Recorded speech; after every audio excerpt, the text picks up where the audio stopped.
السلام عليكم ورحمة الله وبركاته. كوجمتو توردفتو تماتي channel سمية زرتو بقدراتني فيديو شوي دقيقة صديق قفا قبل سنين نفه فيديو جلي أسكيس وانتي سفايا دويت زرد هذا إني اسمعني وزتني ماشيني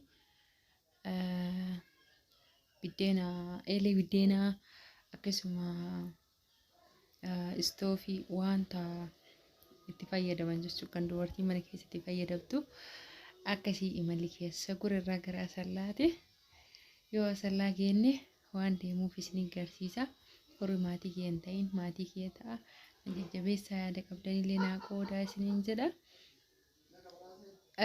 akkuma argaa jirtan kana eelee biddeenaa tana bituu barbaade eega bituu barbaade ammoo isiniif illee yoo qoodee maal qaba jedheeti kun akkuma argaa jirtan istoofiidha. Istoofiin an bitadhee mataa isii gubbaa tana qofa garuu istoofii tana gaafa dhufee argu hedduu gaabbee waan hunda qabdi waan ta'eef bakka qimamii kaayattu. Ani ammoo ta gubbaa san qofa kophaa isiitiin bitee xaawulaa wanta irra kaa'uufiitti hojjetadhe jechuudha.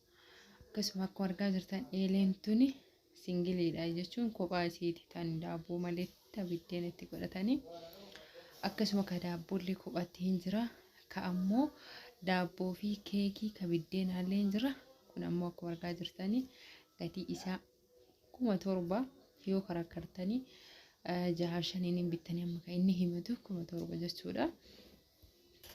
Meeshaa wal caalaa maashaallah isii tana bite hedduu bareedduudha. Biddeena sirrii namaa gooti. Hordoftoota kiyya biraa yoo ga'e osoo achi jirtanii keessattuu shamarran biyya namaa jirtan osoo achi jirtan waan akkanaa bitattanii yoo galtan isii fayyada jedhee yaada. Kanaafuu isinii qoode akkuma argaa jirtanii eeleen baay'eetu jira. Kanneen keessaan ammoo ta'uu fi kiyyaa barbaadu tana ilaalaa jira. Ammallee ka biraa isinii agarsiisa. Kuni darajaa 3 jira jechuun bakka 3 qaba. Ka biddeena, ka daabboo, ka keekii. Walumaa gala lamaan kun garri gadaanu lamaan isaa ka daabbooti kun keekii ta'ee waan biraas duqeetii kiiloo 2 kiiloo 3 kiiloo ka guddaa sun kiiloo 5 jechuudha. Hagas nama fayyada. Kanaafuu waan barbaadan keekis ta'ee waan biraatti godhachuu ni dandeessu jechuudha.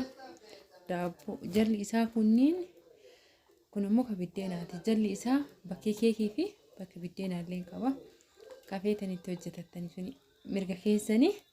Kanaaf yoo viidiyoon kun isinitti tole laayik sabiskiraayib godha. Yaada qabdan ammoo koomentii jala barreessaa. Turtii gaarii laayikii ammoo hin irraanfatinaa. Beekaatu viidiyoo xiqqoo sana isiniif fidee baay'ee.